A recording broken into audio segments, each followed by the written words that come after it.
Hello, we will be talking to you today about homeopathic medicine and the alleviation of pain in rheumatoid arthritis. I'm Jessie Altizer. I'm VandenAkker. I'm Melyana.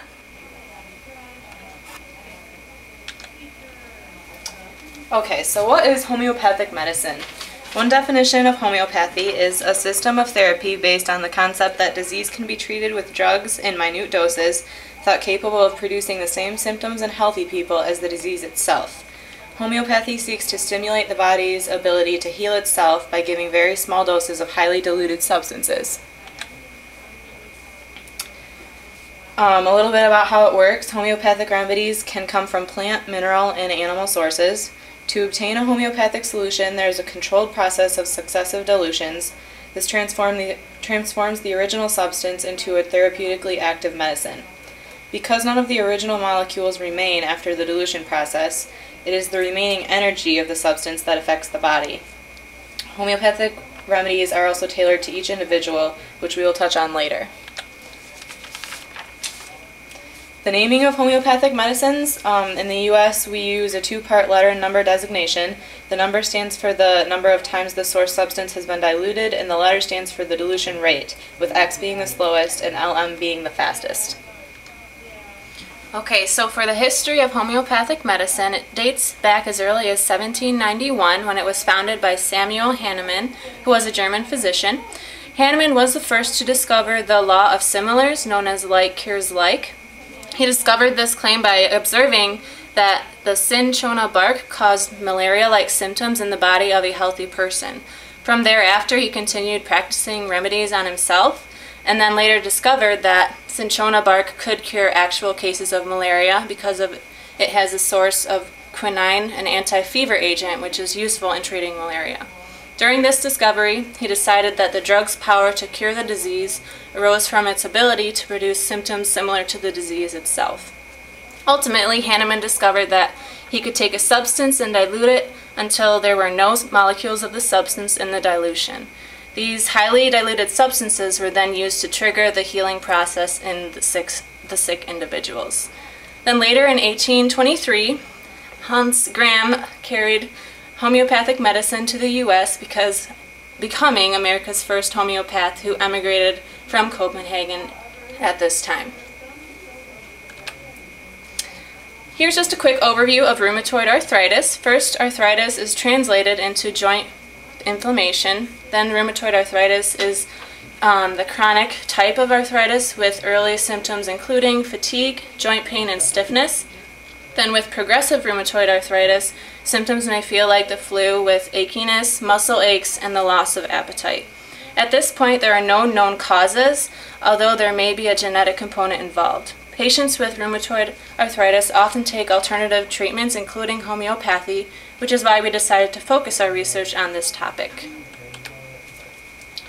So for our first study, this tested and observed the changes in articular index of joint tenderness, grip strength in each hand, pain on a visual analog scale, functional index, and duration of morning stiffness, or limb-bearing up time. These assessments were made by an independent assessor who assessed all the patients at monthly intervals for the 3-month trial. It also monitored serum biochemistry, which was measured during the initial visit and then finally after the 3-month trial. They performed the study on 46 patients that satisfied the diagnostic criteria of the American Rheumatism Association for having rheumatoid arthritis. In homeopathic medicine, the selection of a remedy is determined by the individual patient, their signs, symptoms, reaction to environment, etc. Because of this, the patients were divided into R and U groups with good prescribing symptoms and poor prescribing symptoms, respectively. So the test group was split in half, 23 receiving homeopathic treatment and 23 receiving a placebo. This article is a grade A article because it is a primary report that is a randomized control trial. The results for this study were analyzed by the X-squared test, the Wilcoxon matched pairs sign ranks test, and the Mann-Whitney U test. So here's a chart of the mean indices before and after treatment. As you can see, it was only the homeopathic treatment that showed statistically significant improvements. There were no changes in the blood levels before and after the trial, and the blood levels would show us any toxic effects. Between the R and the U patients, there were no significant differences in results.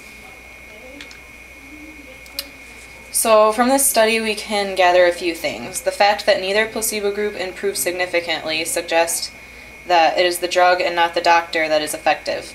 Treatment should be more effective in patients with good prescribing symptoms. Although our patients improved more than you patients, it wasn't statistically significant. So this suggests that with more patients and time, the difference may become more obvious. This shows that it could be possible to predict which type of patients are most likely to respond to this type of treatment. Another strong suit of homeopathic medicine is its lack of toxic effects, which are shown by the unchanged blood test. And altogether, after this study, it appears that homeopathy is safe and probably no less effective than second-line drugs. Alright, so for the second study, this was a 6-month randomized crossover double-blind placebo-controlled study set in a teaching hospital rheumatology outpatient clinic. The participants of the study were 112 patients who had definite or classical rheumatoid arthritis and were receiving either stable doses of single non-steroidal anti-inflammatory drugs for greater than 3 months or single disease-modifying anti-rheumatic drugs with or without NSAIDs for greater than 6 months. The main outcome measures were visual analog scale pain scores, Ritchie articular index, duration of morning stiffness, and erythrocyte sedimentation rate. This study tested the effect of homeopathic therapy on pain and disease activity, including mean values and 95% interval studies. There were 360 homeopathic prescriptions used. 180 were with the active therapy, while the other 180 with the placebo therapy.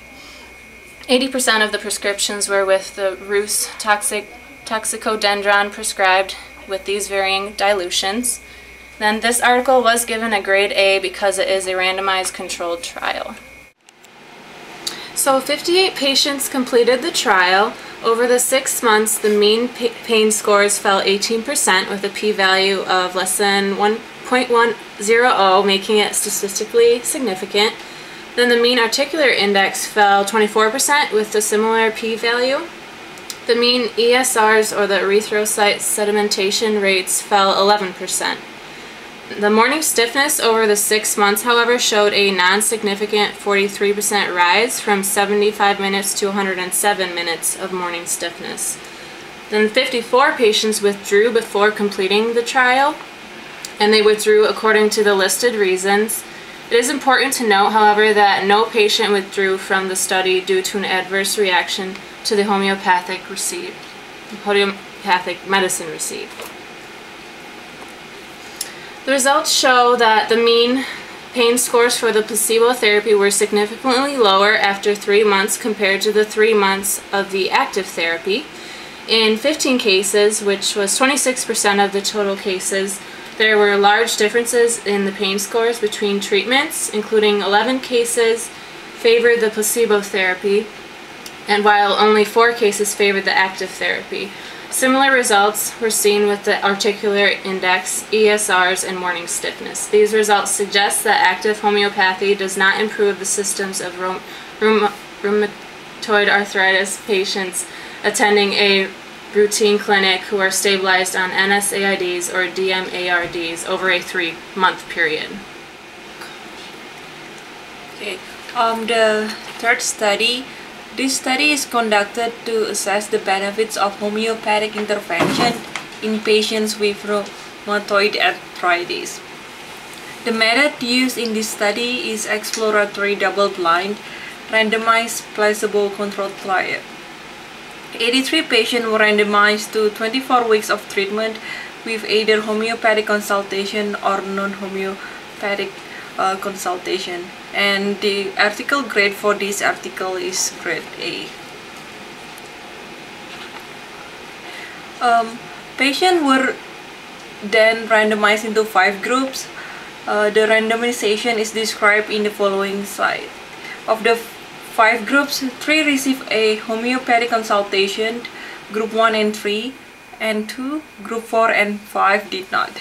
The consultation groups were further randomized to individualized treatment group 1, a homeopathic complex for rheumatoid arthritis group 2, or placebo group 3. Non-consultation participants were allocated complex group 4 or placebo group 5. The study designs enabled comparison of the following groups. The contrast 1 assess the effect of consultation, contrast 2 assess the effects of complex treatment, contrast 3 assesses difference between individualized treatment versus the complex. At last, the contrast 4 assess the effect of individualized remedy. There are 2 outcomes that are assessed in this study. The co-primary outcomes include ACR 20% improvement or ACR 20 criteria and patient monthly global assessment or GA. The ACR 20 is the standard measure to assess treatment effects in rheumatoid arthritis clinical trials. It measures a 20% improvement in a number of different measures.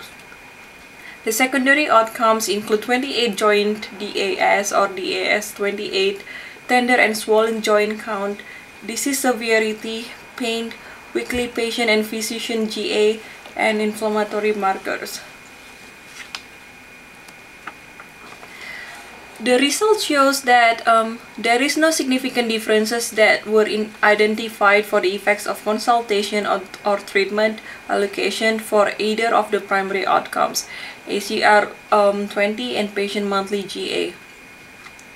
On the other hand, homeopathic consultation significantly improved the secondary outcomes, which includes the AS28, swollen joint count, current pain, weekly patient GA, and negative mood. The mean difference, confidence interval, p-value, and effect size are shown on the slide. The improvement found in this study are mainly attributed to the homeopathic consultation process.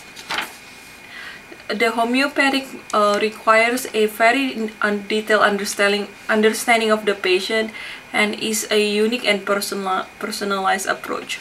Homeopathic consultation benefits because it involves a complete exploration of the patient's emotional, spiritual, and physical well-being. Specifically, it involves communication skills, empathy, hopefulness, enablement, and narrative competence during the patient visit. In conclusion, according to these 3 studies, some positive research is present. However, the overall level of evidence is a level 1 because there is strong evidence that homeopathy does not alleviate the pain of rheumatic arthritis. Overall, there is an insufficient amount of clinical evidence to be able to make the health claim or prove that homeopathic medicine will alleviate the pain of rheumatoid arthritis. Further research is needed in order to make such claim. Our public recommendation. Although evidence has shown that homeopathic medicine produces no adverse effect, we do not recommend homeopathy for alleviating the pain associated with rheumatoid arthritis.